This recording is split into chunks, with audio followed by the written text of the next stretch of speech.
Welcome to the Shipe Sports Show. Good evening, ladies and gentlemen. Welcome to another episode of the Shipe Sports Talk Show. Welcome to our NCAA tournament special show. I know we've already had some games today. We'll go over those, but thank you for listening. Join always my producer and co-host, Uncle Paulie. How you doing, Paulie? I'm doing well, I just want to give my condolences to you, Paulie, for the loss of your beloved dog today. Everyone, please give Paul a prayer today. Yes, thank you. I appreciate it. She was a great dog. Joined in studio once again by my father, David Shipe. Dad, welcome. Nice to be here. And joined back by Skype, he's out of the studio again for a couple more months, Mr. Brad Cameron. Good evening, sports fans. The Nice. true lefty of golf. Thank you. All right, well, as I said, today is the NCAA special show, and we're going to go ahead and recap some of the games so far today. It looks like Ohio State is going to beat VCU. The game went overtime. Ohio State's up 75-70 with 4 seconds left in overtime, so Ohio State will be advancing. An early action today. Let's go with the upsets already today. University of Alabama Birmingham, the 14th seed, took down the number 3 seed Iowa State. Iowa State was the Big 12 tournament champions, and they lost today 60-59. So that's the first of many bracket busters today. The second big one today was 14th seed Georgia State from the Sun Belt Conference took down the 3 seed Baylor from the Big 12 with a last-second three-pointer.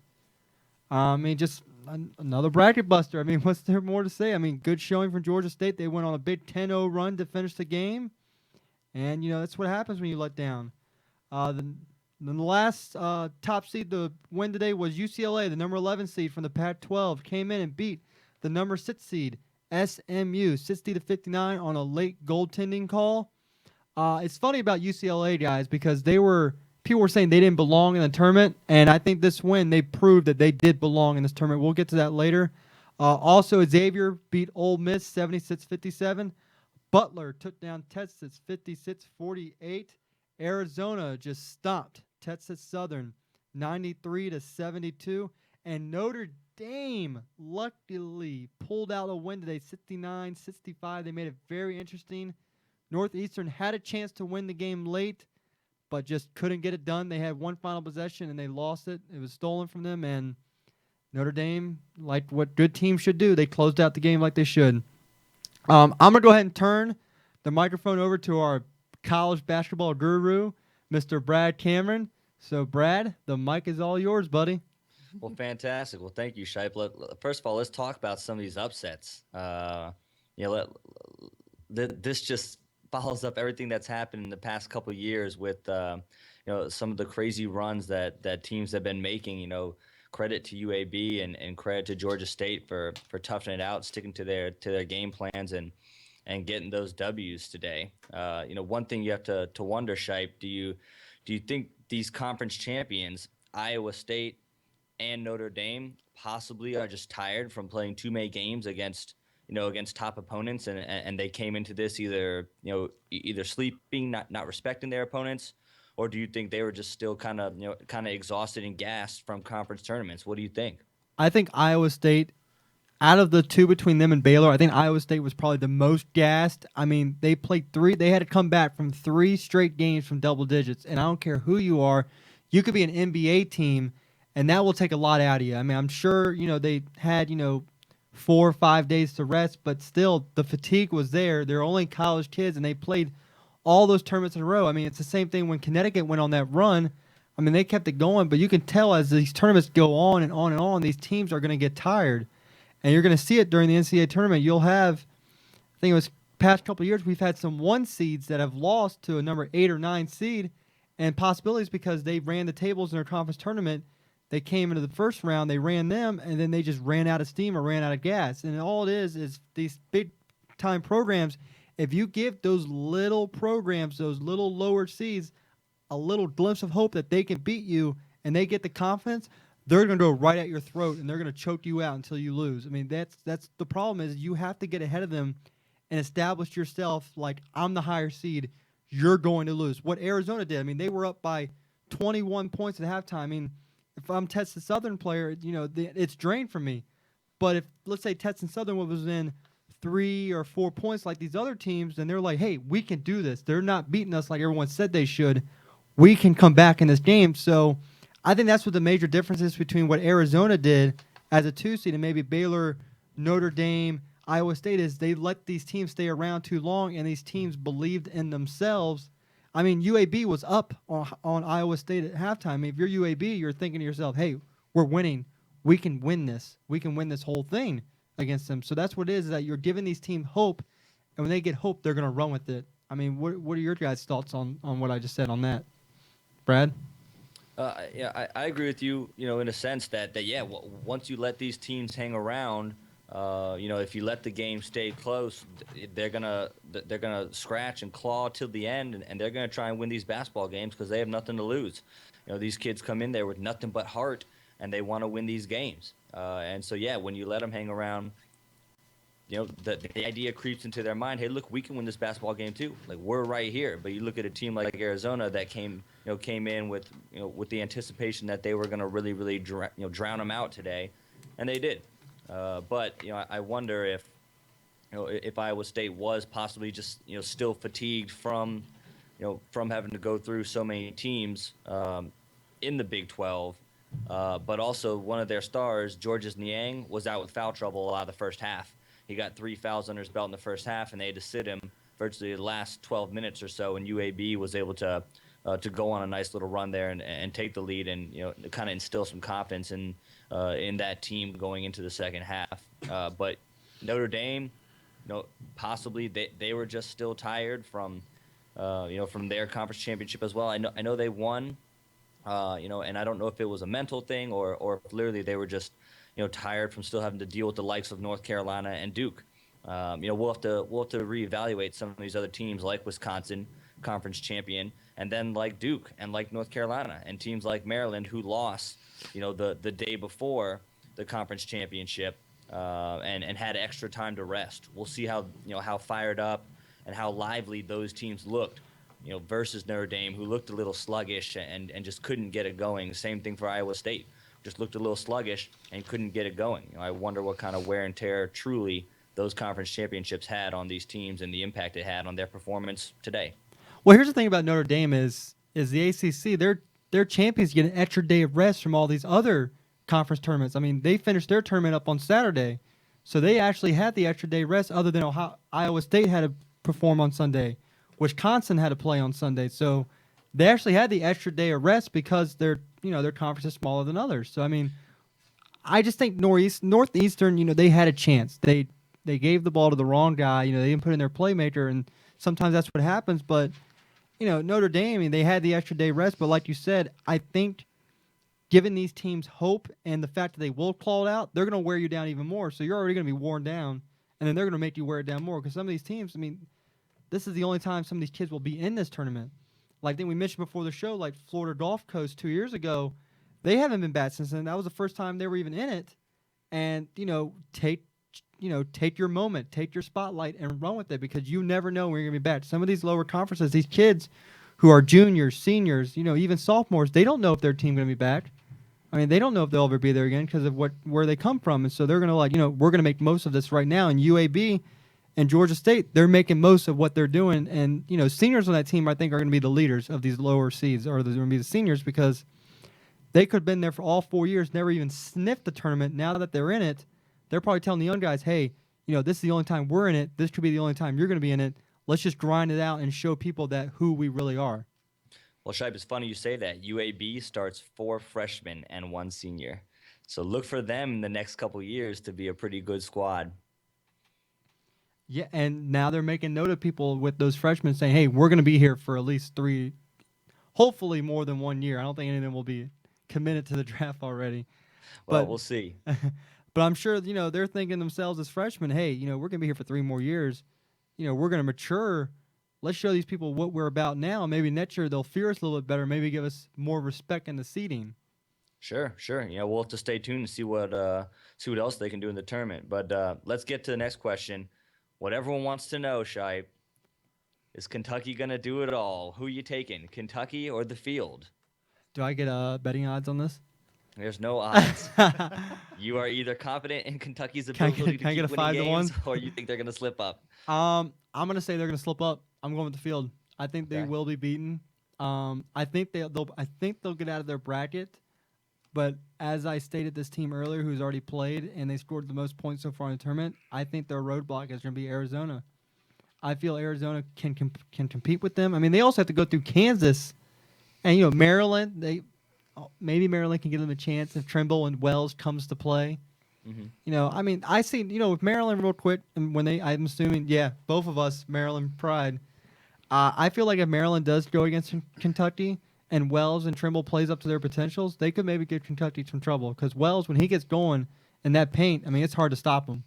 I mean, he drives through the lane with, LeBron James type force sometimes. I mean, some of the plays he did against Wisconsin the first time, Indiana, and the first part of Michigan game. I mean, when he goes in that paint, it's hard to stop him. Well, yeah, and I don't want to skip forward to that matchup. That's getting I a know. little far ahead. I'm talking about roadblocks for Kentucky that could slow them down. Sure. Hopefully it's Maryland. I would love if it was Maryland, Could you imagine if that happened? the place would go nuts. College College Park Park would go would crazy. burn to the ground. If Maryland beats Kentucky, there will be no College Park left. There would be no College Park. It would be burned to the ground. Frat row will be nothing but couches being burned, Oh which my makes no gosh. sense to me because they pay for those couches. Like, oh yeah, let's burn my couch. Have Whatever. fun. Have fun buying another one. But I'm gonna agree with you, Shipe. I think someone gets Kentucky. I just think the SEC was not That a was big enough test. that was gonna be my next for- point. Was gonna be Yeah. the SEC is not. They're a football conference. They're not a basketball conference. I hate to Well, say it, but it's true. It is true, but they have been good at basketball in the past couple of years. But this year in particular, the SEC is a little bit down. Teams like Tennessee, who normally compete in the NCAA tournament, aren't there. Teams like Florida aren't making it to the tournament. So the SEC is definitely weakened this year. Not that I'm discrediting Kentucky's regular season performance of going undefeated.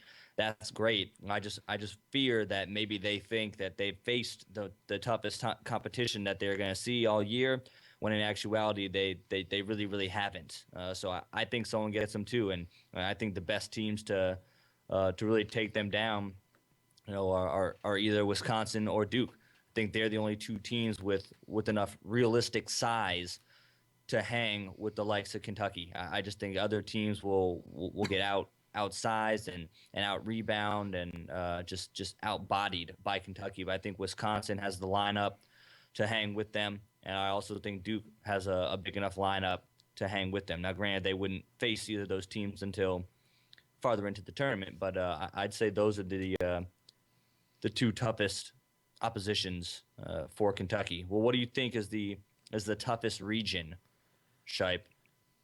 Toughest region. Can I make one more comment about Kentucky real quick? Go. I like your statement about the SEC, how it's a very big down year for them.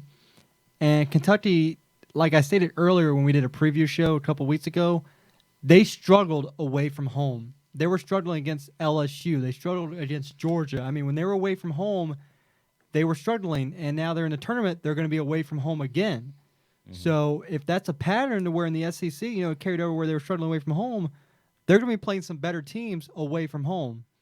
So I think that's going to play into the factor, whereas, I mean, LSU should have beaten them, I think. Georgia had a chance. So I really think the home field factored in a lot for them this year because they really do have great fans in Kentucky. So I want to see how they're going to do away from home against better competition. Well, we'll have to stay tuned. We'll have to wait and see. Only time will tell. And now for your toughest bracket. Toughest region. Who has the toughest road? I'm looking at it. It's hard, it's hard to say, but it's got to be the Midwest where Kentucky's at. I mean, you have Kentucky, you have West Virginia, you have Maryland. Now you have Butler, Notre Dame. You have Wichita State, Kansas. I mean, the list goes on. I mean, Wichita State is probably the best number 7 seed in this whole tournament. I mean, they have 2 losses all year. I mean, that's not bad. And they were the one last year who had they had 4. Yeah. 4. They were undefeated for a while. I guess they took a little stumble. No, they lost early against Utah. I think That's Utah beat right. them like 7th game of the season. It was Northern Illinois that was having a good season. Wichita State beat Northern Illinois. No, Northern Iowa, yeah, That's what I meant. Northern Iowa had a I'm nice sorry. run going. But Wichita State, if y'all remember, was the team that beat Kansas when they were a 1 seed. Yes. They were the one. So Wichita State is no pushover. For a number 7 seed, they're no pushover. Kansas they always play everyone tough. I mean, they're Kansas. Notre Dame, like we said, they were ACC champs. We'll see how the fatigue faces them against Butler. And Butler, people need to realize Butler may not show up, maybe not during conference tournaments, but Butler finds ways to win in the tournament. They come to play, and they're a March Madness team. There's a lot of teams where you can say that about, to where, like Michigan State, they know how to win in March. Butler is one of those teams where you wouldn't think about it, but they know how to win in March. You got Maryland, West Virginia. I mean, Maryland's very capable of putting up threes as well. I mean, they have a good amount of three-point shooters on that team to where if they get hot, they're going to stay hot. But as we found against Michigan State, if they go cold bad. And I think Kentucky may – I picked them to get out of the region, but I think it's going to be really hard for them. Yeah, I mean, what do you think about the Midwest, or did you have another region? Well, no, I actually I do agree with you, especially based on the knowledge that we already have. It being Thursday and a couple games have already taken place, and you look at Duke's bracket, which which might have been possibly the second with Gonzaga and Iowa State, but now that Iowa State is out, that looks like a lot easier of a bracket. And same thing for Wisconsin's bracket. Having Arizona in there, and then possibly Baylor. North Carolina is still a tough test. That's a team I would look for in that bracket, is North Carolina. Sure, North Carolina and Arizona still in there, but Baylor being knocked out really that weakens that bracket. And I don't think Villanova or Virginia have a very tough bracket at all. It has to be the Midwest. You look at a team like Maryland that possibly was going to get 3 seed or possible 2 seed if they won their conference championship and got a 4 seed. So you're looking at a team that got kind of de-seeded a little bit in a sense where they're possibly a lot stronger than you'd think at a 4 seed. And then Kansas, who's proven themselves, Wichita State proven themselves, Notre Dame just won the ACC championship. I think without a doubt it has to be the Midwest, just like you said. Well, who is your team to watch, Shipe? If there's any team that you think is kind of possibly sliding on the radar, or you think is just going to make a really nice run, who is your team to watch? Can I give 2? Because I have really 2 close ones, in my opinion. You can give 2. One was I just stated was North Carolina, just a way because they had some injuries beginning of the year, and they played Duke tough. When they played Duke the first time, they should have won that game. They just came off a win against Virginia, and I think the second team is Michigan State. I mean, Virginia needs to be scared about that matchup if they play Michigan State. Michigan State, like I said, Tom Izzo knows how to win in March. I mean, he just beat Maryland. I mean, they ran the tables in that tournament until they lost to Wisconsin, but Wisconsin's a very good team. Mm-hmm. But you have to look out for Tom Izzo. He knows how to prepare, and I'm sure he's looking towards his matchup now. But I'm sure he's looking forward to Virginia, thinking 2 steps ahead for his matchup there. And they can possibly knock off the 2 seed. And I tell you what, if they beat Virginia, they could make a run to the Elite Eight. And the same for North Carolina, where I feel like they could beat Wisconsin. And, if for some reason, if they can get past Wisconsin, there's no reason to say that North Carolina couldn't somehow make a run to the Final Four because, Roy Williams knows how to win. And that's the thing. I'm picking coaches that know how to win, which is the Roy Williams, Tom Izzo. They may not have the best teams in the tournament, but they know how to get these teams to win. What about Coach K? Duke has been ousted. That's why I feel scared about Duke is Coach K their recent couple of years have not been the best for tournaments. They've been ousted in the first round, the second round. Their best run was when they won the tournament a couple of years ago. Mm-hmm. So I'm really scared a little bit for Duke. I picked them in my final only because I feel like, without Iowa State now, it's a very easy road, and the only roadblock they probably have will be Gonzaga. Looking at Duke's bracket, Utah, like you said earlier, they're not. You don't think West teams are that strong. Georgetown is the most unpredictable 4 seed in this whole tournament. How they got a 4 seed, I really don't know. I think they were a 5 or 6 seed just because they're so unpredictable. But I think Duke has the easiest road. But I really think people need to look out for Michigan State and North Carolina, because North Carolina came off strong at the very end. They're healthy now, and that's what Roy Williams have been saying. They've been losing tight, and he's like, let me get my team healthy and show you what I can do with them. And they are a very healthy team now and a very dangerous team to Wisconsin. I like those picks. I agree with you. North Carolina's relentless pursuit of offensive boards is absolutely incredible. And now that they are healthy, they certainly are a team to fear. But as a 7 seed, I'm gonna go with Wichita State. This is a team that's done it before. They have players who have experienced this, who understand the pressure, who know how to deal with the pressure. And I think they can make a run as a 7 seed. And I'm also gonna go out on a limb, and I'm gonna say Utah. I know I was a little harsh on them, and I do think the West Coast teams have been a little bit weaker than the East Coast teams the past several years. But I think Utah has a nice balance between guard play and big men that might be able to sneak up and surprise a couple teams. They're gonna have to go through Duke, but I think they can definitely make it to the Sweet 16, and I think they could scare Duke and possibly upset Duke there to make it to the Elite Eight. So the teams I would look out for is Utah, but definitely look out for Wichita State. A team that's really good as a 7 seed. They got to be one to watch.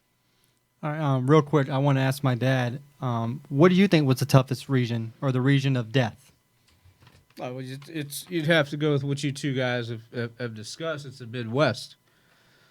The teams you have there, whoever comes out of the Midwest, I would have to give them all the credit, and it's because they're gonna beat each other up. You look at over here, and I'm even saying, if Kentucky gets through their game now, the winner of Cincinnati and Purdue, they're gonna give Kentucky a little run. Okay, Kentucky's not going to walk in there, throw the basketball on the court, and say, "Here we are." And then if what happened to that, West Virginia, Maryland. I mean, either one of those two. You guys are big Maryland fans, and I am too. But it's just the fact that the teams in the Midwest are all tough. All it takes is one team to have one good night, and whoever you pick bracket wise in that Midwest, you could be saying, "Oh my God!" And that's that's what it would take, for and I say that for any of these brackets here, the tournament here, one team, one night, that's all, and that takes care of itself. You look at the teams that the upset picks today, they all went in with a game plan. They stayed with these teams. So now their game plan is in effect. Nobody ran over. They didn't run a big run on them. So now they didn't have to get out of their plan to say, well, we got to do this. We got to hurry up and get this done. And the games were close. Their game plans, they stuck to it. And, at the end of the game, it came out that, the plan they went in with won for them, and they get to stick with it. They didn't have to get away from it. And that's usually the case with some of these, the lower seeds when they place the top seeds or the middle seeds. They have to get out of the game plan to stay with them. And now they're not. It's not what they're used to running. And you give credit to the teams that won today. They stuck with the game plan, and it worked. All right, I'm enough now. No, That's great. That's all good stuff. Thank you. That's good. That's Let me ask you this, Shipe. In your opinion, who is the best team out of the West that has a chance to win the championship? You really put me on the spotlight there. I mean, I think you have 4 very good teams in Wisconsin, North Carolina, and Arizona. No. I meant like West Coast teams. Oh, you said West. I thought you meant the West region. Clarify that, Brad. Okay. Now, what do you mean by what do you classify as West Coast? Like From where to over? Pac-12, West Coast Conference. Okay. Arizona. Okay. I think it's from Arizona. I mean, they proved this year they can hang with top teams when they beat Gonzaga earlier in the year. That was one of Gonzaga's few losses this year. They've only had 3 losses. They ran through the Pac-12 tournament like it was nothing. And I think the Pac-12, you may be able to say the same thing about, Maybe they're like the SEC where they had a down year. I think the Pac-12 is a little bit better than the SEC. UCLA is in the tournament, which opened a lot of eyes to people. Oregon's in the tournament, so they definitely have more people. And Utah. Yes, and Utah. So I mean, they definitely had more teams. But I believe Arizona is the best team in the West. I like their style of gameplay. I mean, you saw them today. They score, and they score. And like we said, someone against Kentucky, you got to put points to beat Kentucky. And if this team can shoot like lights out like that on a night where they do play Kentucky and everything's clicking, I don't see any problem where they couldn't even beat a team like Kentucky. But I think I'm going to have to go with Arizona. I mean, what do you think? I'm gonna take Gonzaga. I think they're very similar teams. They like fast-paced games.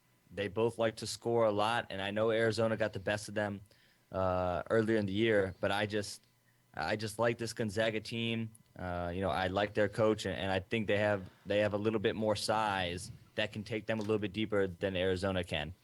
All right, I'm going to do my best Stephen A. impression here, and I'm going to call you Skip for a minute. Now, whoa, Skip. Now, you said earlier in the year you didn't like Gonzaga that high because they didn't play anyone in their conference. So now you're saying you like Gonzaga. So please, Skip, please tell me what's the little flip-flop. Let me clarify that for you. I don't think Gonzaga is any better than Duke. I don't think Gonzaga is any better than North Carolina. I don't think Gonzaga is any better than Baylor, who just lost. But in terms of the best West team, I think Gonzaga is going to make the most noise in this tournament. All right, Skip. All right.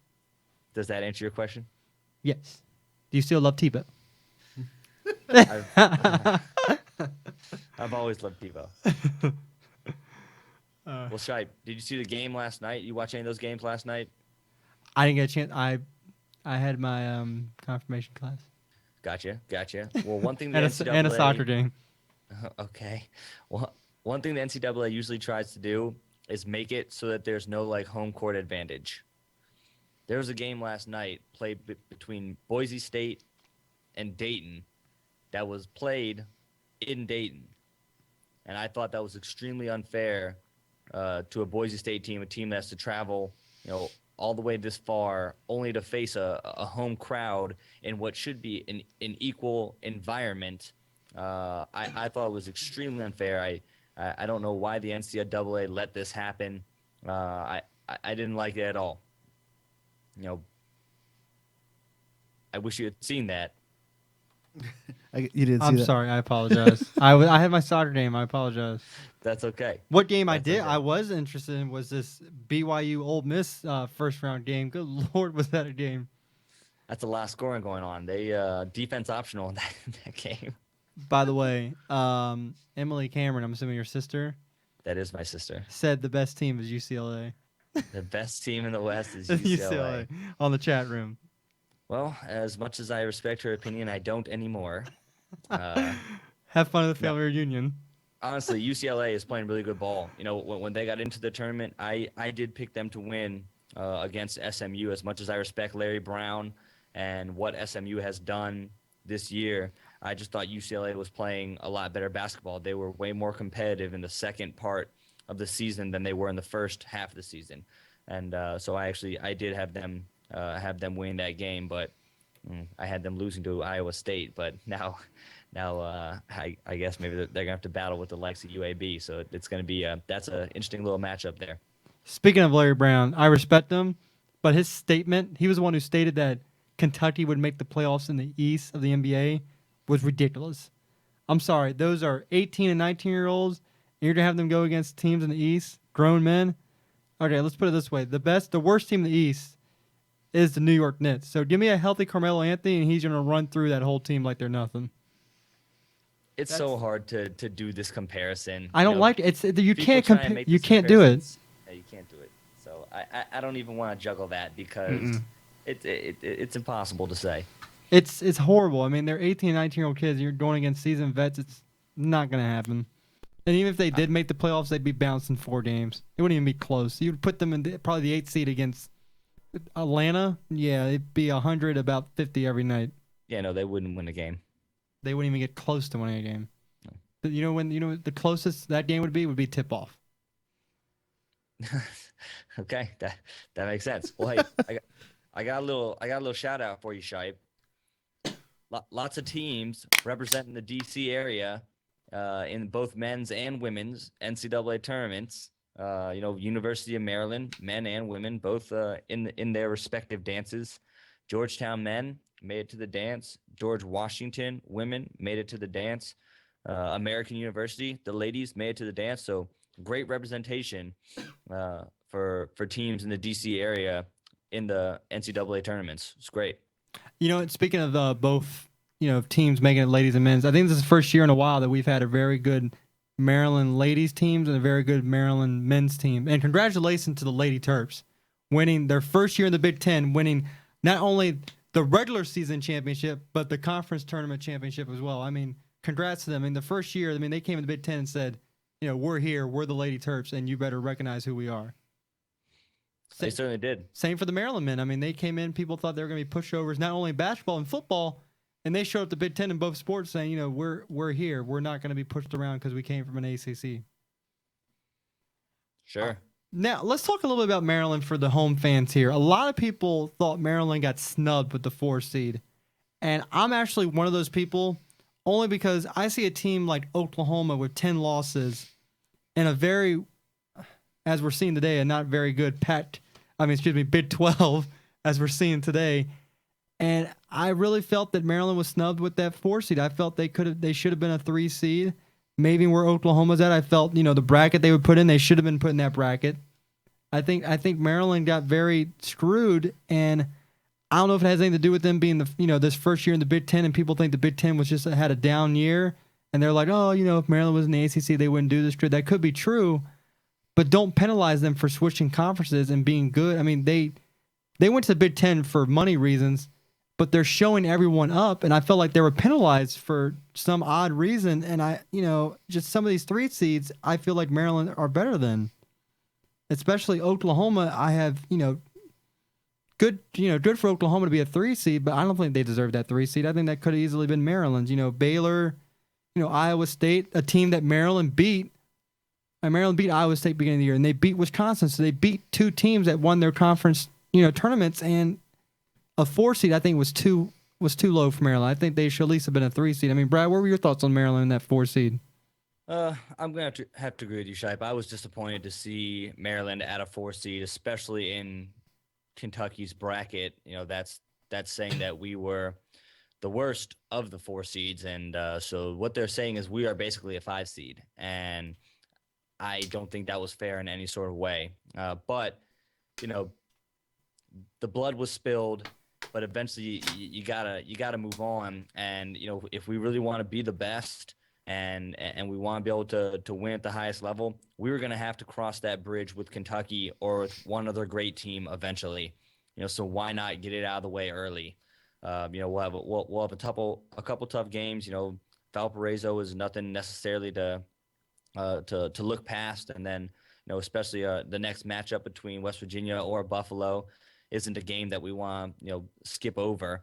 But yeah, if we do win those games, obviously the toughest task of the season for Maryland is going to be trying to get through Kentucky. But if you're going to have to cross that bridge eventually, why not make it sooner rather than later? So I think at first it was kind of eye-opening that they got a 4 seed because they were projected a 3 for the longest time, and after winning 1 game in the Big Ten championship, making it to the semifinals, you would have thought that they would have solidified, that 3 seed. But, then here comes the 4 seed in Kentucky's bracket. And, it was just a little bit of a shock. But, I think Maryland is ready to move past that shock and play their games and face whatever challenge comes. It's funny, your sister just mentioned that I think she brought up a good point that so far, except for Notre Dame, it's been pretty much bad luck for 3 seeds. So maybe it's fortunate that Maryland wasn't a 3 seed. That's a very good way to look at it.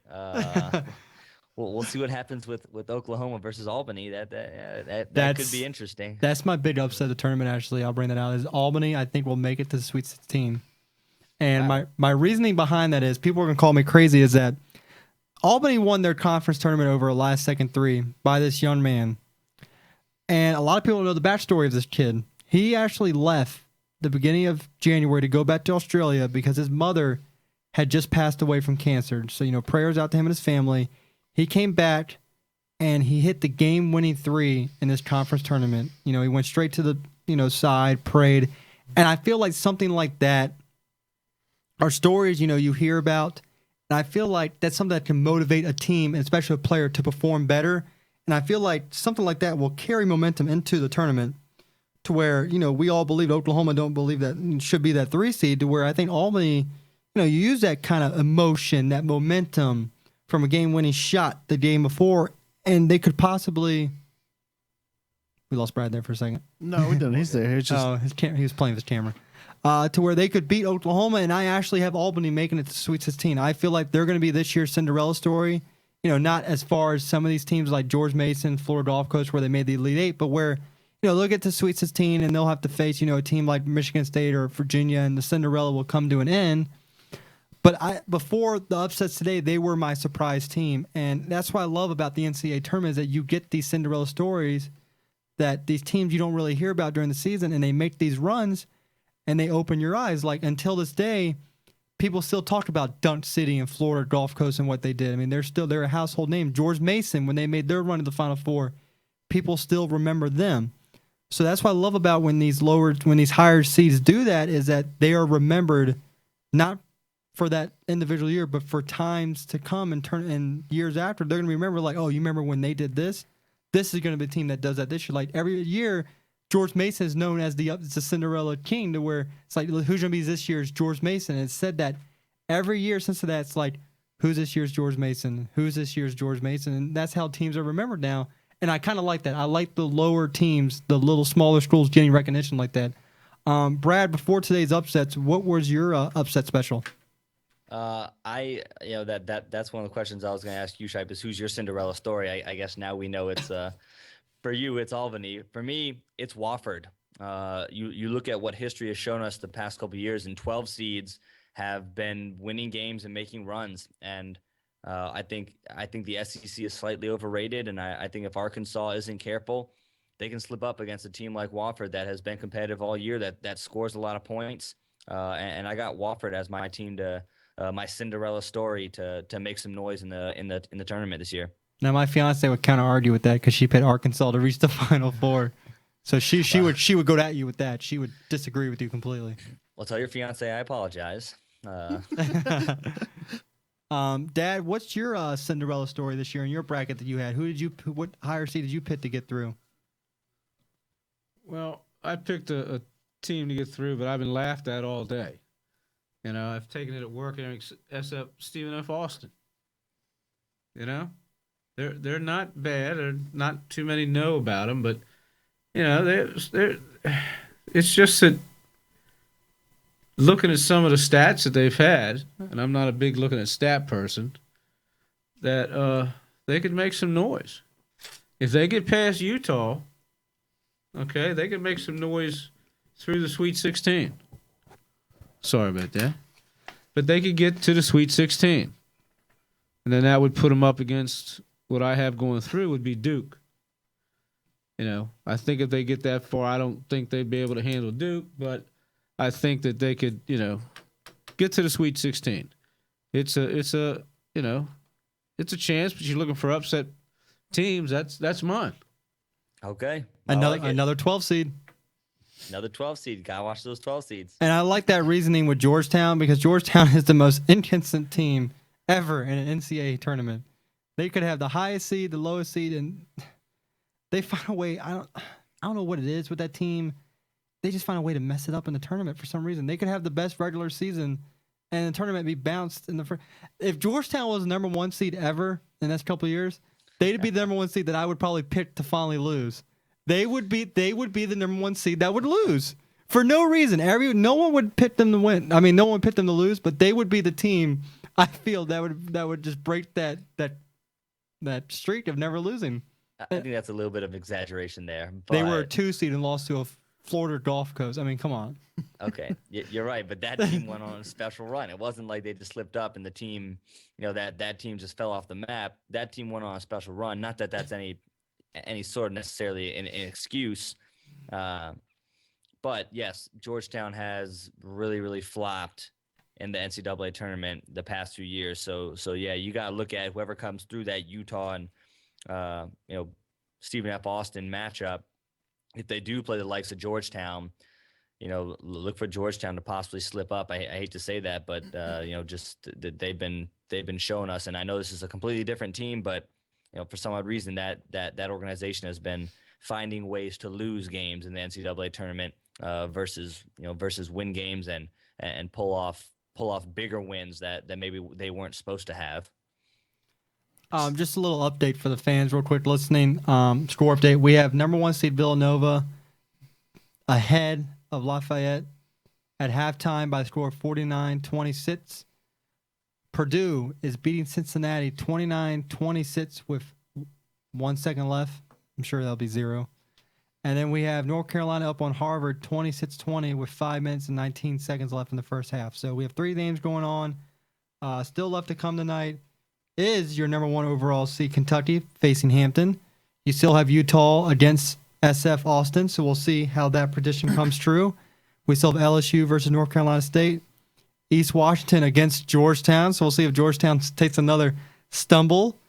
Brad's upset pick, Wofford, plays Arkansas tonight, so we'll see how your guys' Cinderella story goes. We have to wait for mine until tomorrow.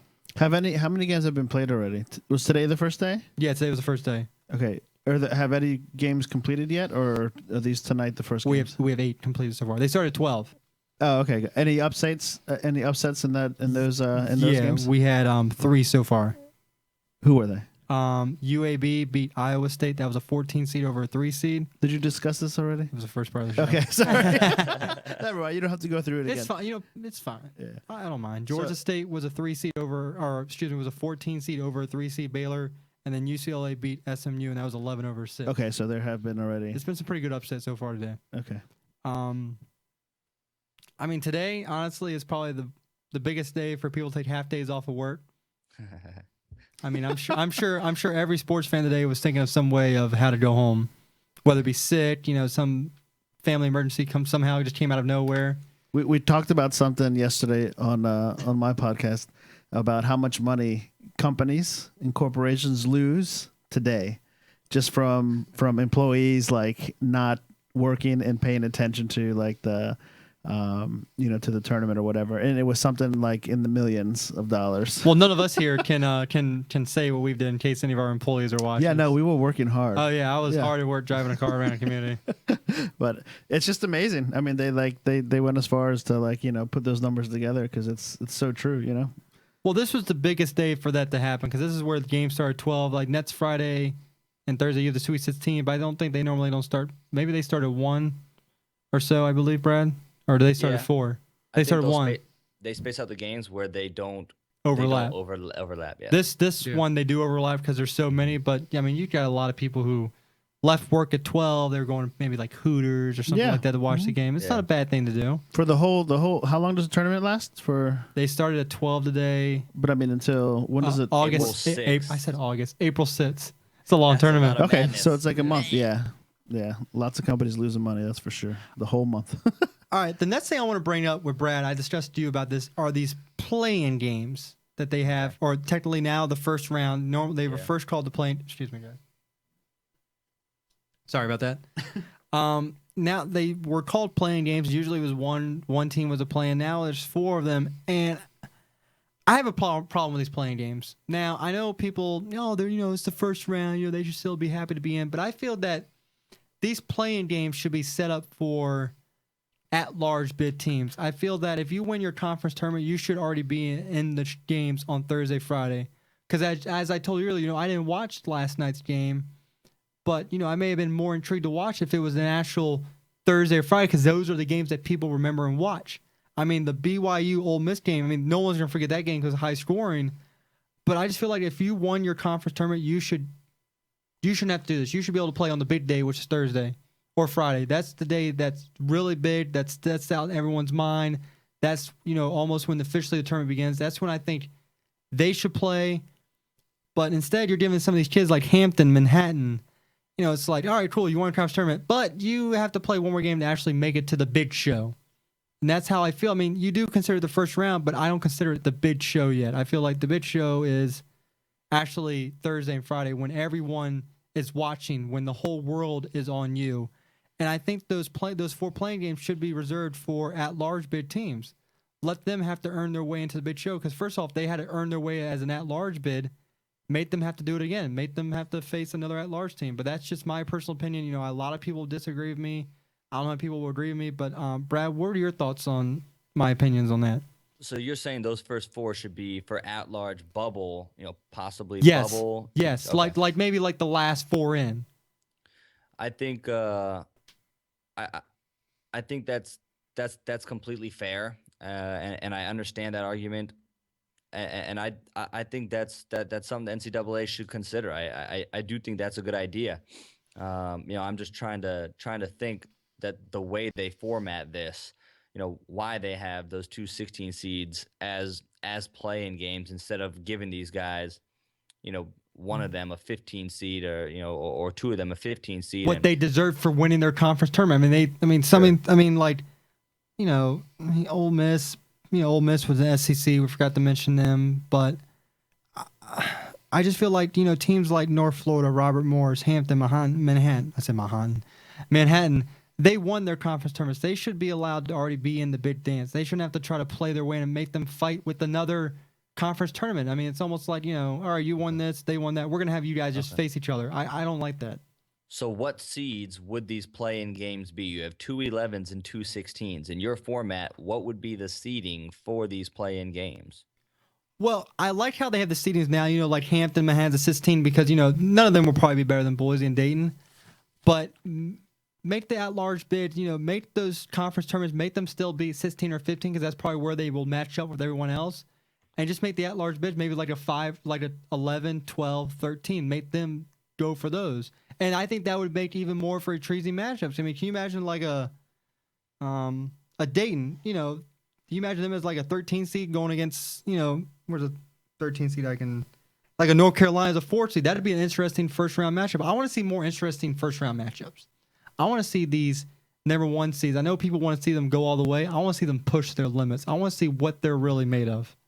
See, what that's not the point. The point is you've earned the spot, so you get to breeze through. No offense to some of these 16 seeds, but it's never happened. No 16 seed has ever beaten a 1 seed. Well, that's why I said to still have those lower conference tournament teams still be the 15, 16, or 14 seed, and then the at-large bids, if they deserve to be 11 or 10, keep them there, but make them fight it out for that 11 or 10 spot. Don't make 2 conference champions fight out for a spot in the big show. Okay, I understand that. I just feel like that would, so let's put Hampton, Manhattan, North Florida, and Robert Morris in. So who then do you kick out? Who gets put into those games? All right, if you give me a couple seconds to look. Okay. Go ahead and give your opinion on that while I look real quick. Take me a couple minutes. I agree with you. I think that's good, but I think the NCAA, because I remember this being an argument for a long time. Then should we expand it? We should put more teams in because there was all this bubble talk, and well, so and so didn't get in, and this is crap, and everyone's upset, and they talk about bubble teams. So they expanded the field. So they went, okay, we're gonna expand the field.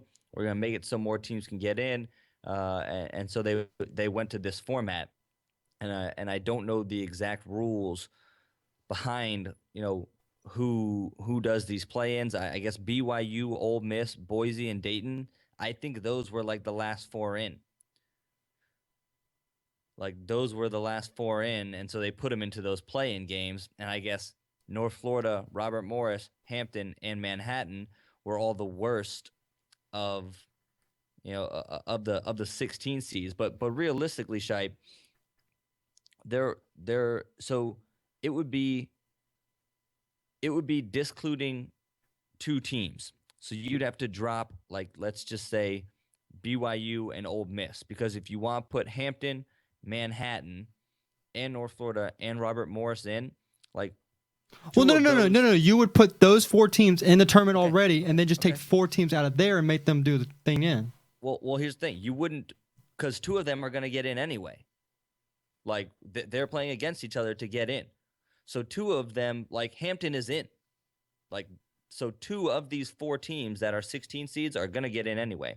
So you'd have to drop 2 of the automatic bids. You'd have to drop BYU and Ole Miss then, because there wouldn't be room. Do you know what I'm saying? If you want to put Hampton and Robert Morris in, Robert Morris won. Let's say you want to put Manhattan and North Florida in, you're gonna have to kick 2 teams out. All right, I get what you're saying now, but I guess it's not fair to the last 4 in teams. I just feel that, if you win your conference tournament, I feel like you should be in the big day on Thursday and Friday. I just feels like, if I played for a school like Manhattan, I'm like, yeah, we won our conference tournament. Then you look at the brain, oh, you got to play on a Tuesday or Wednesday. It's like, well, crap, no one's going to, not many people watch those games. So now, I really wanted to play on a Thursday or a Friday, But let me present it to you this way. So you're Manhattan. Yay, we just won our conference championship. Yay. Who do we get to play? Kentucky. We don't even have a chance to win a conference, like a tournament game. Like, there's no hope. At least in this format, it's like, yeah, we went to the tourney. We won a game. Woohoo. Like, we're so geeked up. Now we get to get beat by Kentucky. But at least, at least they can be like, hey, look, we went to the dance and we won a game. They can say that about their university. I think that's one way to look at it. Sure, it'd be nice if they can get the publicity, but who's going to be watching that Kentucky game after they're up 20 at halftime? No one's going to tune in to see that. They're going to tune in to watch Albany, who's battling with Oklahoma, a tight game. That's Cinderella. The game they're going to flip to. Exactly. but I'm just saying, like, I like this a little bit, because it gives them a chance to actually, like, win a tournament game. I mean, you put them against Villanova, Duke, Wisconsin, or Kentucky, they're going to lose. History has shown that 16 seeds don't win. I think it will eventually happen once Georgetown gets a 1 seed. No, just kidding, Georgetown. That was a cheap shot. I think it will happen in history, but that maybe it's a long time after I'm gone. But either way, I do like the fact that they can at least be like, you know what? Now that we're going, we have a legitimate chance to win a game in the NCAA tournament. I know it's not by whatever standards, it's not a Thursday game, but if they win it, they get a banner that says, we went to the tournament, we won a game. Like, they're going to get something that they can represent, that they can hang in their rafters, right, at their university. So, I understand what you're saying, where it's not fair that they don't get the full publicity that is what's custom that we've seen in previous years. But on the other hand, I like the fact that these kids can kind of be like, yo, we might be able to win a game. Not, oh man, now we're gonna get like plowed. Now we're gonna get run over by Kentucky. So basically our season's over. We're going to the dance to be made a fool of. Now they can be like, all right, we're going to the dance. We might win a game. Brad 1, Matt 0. No, I can see it both ways. I'm just saying I see it both ways. All right. Well, I do want to do something before we go. Since the tournament started, we were supposed to do the show like on a Tuesday or Monday. We couldn't get it done. So now that it's already started, we can actually give our picks now that no one else can steal them. So I just want to go real quick. I'm going to give my final 4. My dad, Brad, you give your final 4, and then we'll give our champion. So I'm going to go first. Wait. Is this before Iowa State lost, or now that I know they've lost? This is before they lost. Okay. Sorry, buddy. I'm just kidding. I didn't have them. I didn't either. So in the Midwest, I am going to have Kentucky out of the Midwest. I know I said earlier they could come into a derailment, but I mean, they are the best team in the nation for a reason. I feel like they'll get out. In the West, I hyped them up so much today on the show. Arizona. Out of the East, I have Virginia. I feel like their defense, and they got their star player back now. I feel like that's going to be a big help to them. And out of the South, I'm going to go with the Duke Blue Devils. I feel if they can make it, they can have. I feel like they have the easiest bracket, and maybe they can get a run going. And Gonzaga maybe will stumble somewhere along the way. I feel Gonzaga's going to have to play Davidson in the second round anyway, and I feel like Davidson's a very good shooting team, to where maybe they can give Gonzaga some trouble. So that's my final 4: is Kentucky, Arizona, Virginia, and Duke. 2 1 seeds and 2 2 seeds. Dad, let's go with you first on your final 4. I'll make mine easy. Kentucky out of the Midwest, Arizona out of the West, Villanova out of the East, and Duke out of the South. You want my final two? Not yet. Okay. Go ahead, Brad. All right, I'm going to start in the East. I think that is a toss-up. I think anyone could win that. I'm going to take Louisville coming out of that bracket. I think Louisville is battle-tested from playing in the ACC. It'd be a rivalry game if they play against Villanova because they used to play in conference back in the Big East, and also they've already seen the likes of UVA. If UVA makes it that far, I think they can make it. They can get past both those teams and make it to the Final Four. So I got Louisville. I do have Duke though in the South. I just think they're too balanced, too well coached to not get through their opponents. I'm going to take Arizona out of the West, and I'm going with Notre Dame at the Midwest. I think they have enough shooting to take down Kentucky, to put a lot of pressure on them to really speed their game up and really make their big men run. I'm going with Notre Dame. So I got Notre Dame, Louisville, Duke, and Arizona. Now I have to ask, when watching the end of that Notre Dame game, were you I was breathing pretty heavy. Were you getting a little? Now is this the same? Yeah. Is that the same Final Four you had for our tournament challenge? That's not the tournament challenge. That's not exactly what I picked. I was hoping it was Notre Dame would have lost, and I would have felt really good. Oh, okay. Well, No. All right. Well, my final two will be I'm going to have the Arizona over Kentucky. And on the other side, in a rematch of the ACC powerhouses, I'm going to go with Duke beating Virginia. I think Okafor is just too good of a player. I think he's going to carry this team. And I just think he may be a little bit too much again for Virginia to handle. I really wish they would have gotten to play each other for a third time in that title game. They didn't, unfortunately. So I'm a little upset about that. And then the winner of the NCAA 2015 March Madness tournament for me will be Arizona. I'm picking Arizona to go through the whole thing and win it. What? Your dad. He was downstairs, earlier in the week looking at my sheets before. Do you want to see? Do you want to see my sheet? You know what? I kept looking, and I go, "Why are you looking at my stuff?" I had already done mine. I So, even told you. I showed you. Mine was completely filled. all You know, right, he said- Shipe's picks are completely invalid. He's cheating. We'll strike those from the record. I had to come up with another sheet. I'm not cheating. That's funny. Jesus, I only cheated on tests in school. What? Who said that? Brad, I know you're in school right now, but I hope none of your teachers are listening. No, they are. I have them tuned in. I'm sorry, I'm not a cheater. I don't use steroids. I'm not Barry Bonds. But he does look at other people's sheets. Don't- Was that a Little cheap name shot? drop there. Was that a Little cheap name shot? drop. A-Rod? No, I mean, God, I'm sorry. Brad, go ahead before I get myself in trouble here. Yeah, can we mute him, Paul? Yeah, I should. No. Change What's his that? voice. What's that? What's that show where they do and they put people? Oh, around the horn. Around the horn. Yeah, around the horn. Let your dad go, Shipe. All right, go ahead, Dad. Oh, we got so far to sink here. What am I doing? You're national champion. Oh, Your national- final two and the winner. Okay, final two. Kentucky's going to have a long way to go. They're going to. It's a tough bracket. So I think Arizona's going to beat Kentucky, and then Duke will end up beating Villanova, and then Arizona's going to win it all. That's it. I'm just saying I did mine first. I'm going to have to start dating my stuff at the house. 5, 6. Date it with initials. With initials. Yeah. My mom's a notarizer. He'll get her notarized it the day he does it. All right, Well, go. I'm gonna go out on a limb here. I'm gonna take Louisville, riding Harrell, playing great. I got Louisville over Duke. They've already seen Duke a couple times, and they know exactly what to expect. And I think Louisville can oust Duke. So I'm gonna take Louisville versus Arizona, but I also have Arizona winning the national title. So we're all taking Arizona, but we're taking different roads to get there. So we're all on the Arizona bandwagon. I guess you could say that. And What did they come in ranked as? Or seeded as? Arizona? 2. Oh, okay.